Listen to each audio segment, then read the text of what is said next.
दिनै जिहेतु आसाम नाङैनो बिटिआर एकर्डखौ फालिदों बेजों लोगोसे धेमाजि बर' सुबुं आफादा फालिदों बे बाहागो लानानै दिनै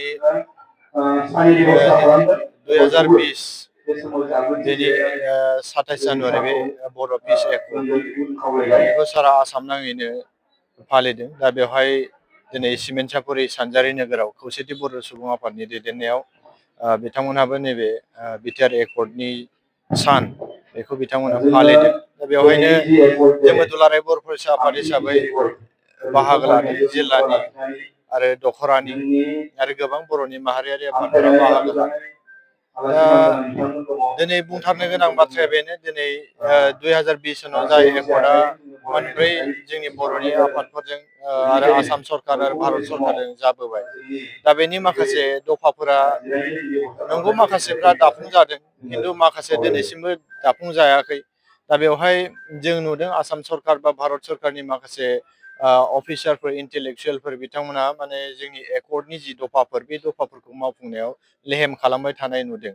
दा बेबायदिनो बे लेखायैनो दिनै जोङो दुलाराय बर' फरायसा आफाद आरो खौसेथि बर' सुबुं आफाद आरो बर'नि जेसेबां जों आफादफोर दङ, जहाय जोङो सावरायलायनानै जे भारतनि प्रधान मन्त्रि नरेन्द्र मदि बिथांनिसिम जोङो इमेल आरो लाइजाम पस्टकार्ड दैथायहरनाय जे बिटिआर एकर्डनि जेसेबांनाखि दफाफोर बे दफाफोरखौ मावफुंनांगौनि थाखाय बिथांनिसिम जों डिमान्ड होनानै जों दिनै बे लाइजाम हरनाय आरो इमेल हरनाय जों हाबाफारिखौबो दिनै लादों। जाहाथे गोख्रैनो जोंनि 2020 सननि जि एकर्ड बर' पिस गोजोन गोरोबथा जानानै थांबाय बिनि दफाफोरा जाफुंनानै थाङो। बेवहाय दिनै बुंथारनो गोनां जायोबा दिनै 6 सिडुल एरियाथ' बिथांमोना गावनो मोनसे हारसिं खुंनो हानाय मोनसे आलादा पावार दङ। दा बे हिसाबै बिटिआरनि बाहेरायाव थानाय बा बिटिसिनि बाहेरायाव थानाय जेसेबांनाखि बर'फोर, दा बे बिथांमोननि थाखाय बर' कसारि गावहायारि खुंथाइ मोनसे लाबोनानै फैबाय। दा बेजों लोगोसे बे हरफानाय बर' कसारि हायुङारि हरनाय बेजोंनो बे जोबनानै थाङाखै, दिनै बे दिन्दांदां मोनसे अबस्थायाव दङ।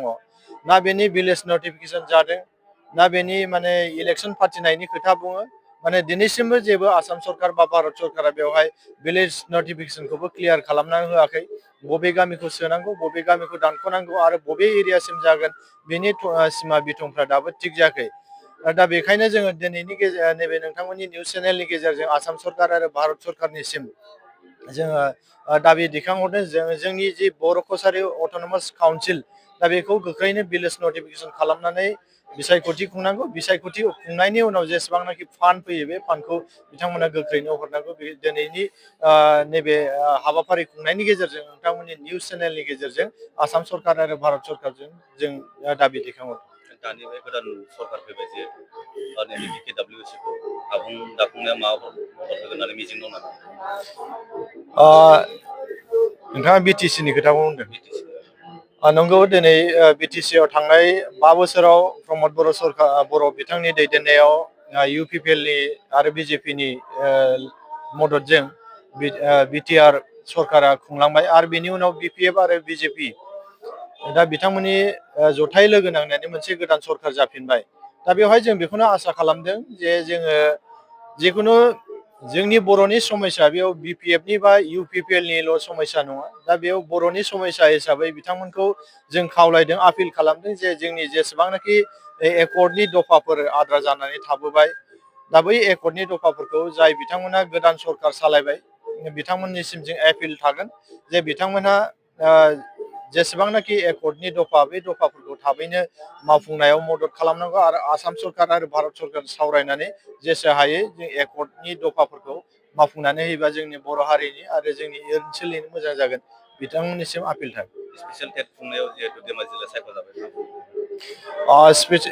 बिटिआरनि बाहेरायाव जि स्पेसियेल टेट बे खुंनायनि खोथा, दा बेयो दिनै नटिफिकेसन जाबाय, नटिस ओंखारबाय आरो अनलाइनाबो सोलिबाय। दा बेवहाय जोङो धेमाजि जिल्ला हिसाबै सेन्टार गैयामोन। दा बे हिसाबै सेन्टारखौ जोङो दुलाराय बर' फरायसा आफादनि आफादगिरि दिपेन बर' बिथांनि नाजानाय आरो जोङो जोंनि जिल्लाफोरनि नारसिननाय आरो सोलोंथाइ मन्थ्रिनि सावरायनायनि गेजेरजों जे धेमाजि जिल्ला आरो गुबुन गुबुन जिल्लाफ्राव जे ओनसोलाव सेन्टार नांगौ, बै सेन्टारखौ बिथांमोना होदों। बिथांमोननिसिम साबायखर बावदों, जाहाथे उननि समाव जों सावरायलायनानै जोंनि बिटिआरनि बाहेरायाव थानाय जे बर' मिडियामनि जे जेंनाफोर आरो फोरोंगिरिनि आंखाल बेफोरखौ जोङो नैबे टेट आनजाद होनायनि गेजेरजों जोंनि माखासे बिजाथि बिथांमोना पास जागोन आरो बे पास जानाय बिजाथिफोरा बिथांमोना नै जोंनि भेकेन्सि थानाय पस्टफोराव थाबैनो फिलआप जानांगौनि थाखाय टेटखौबो थाब फाथिनानै होनांगौ बेखौ आसाम सरकारनिसिम जों दाबि दैखांहरदों।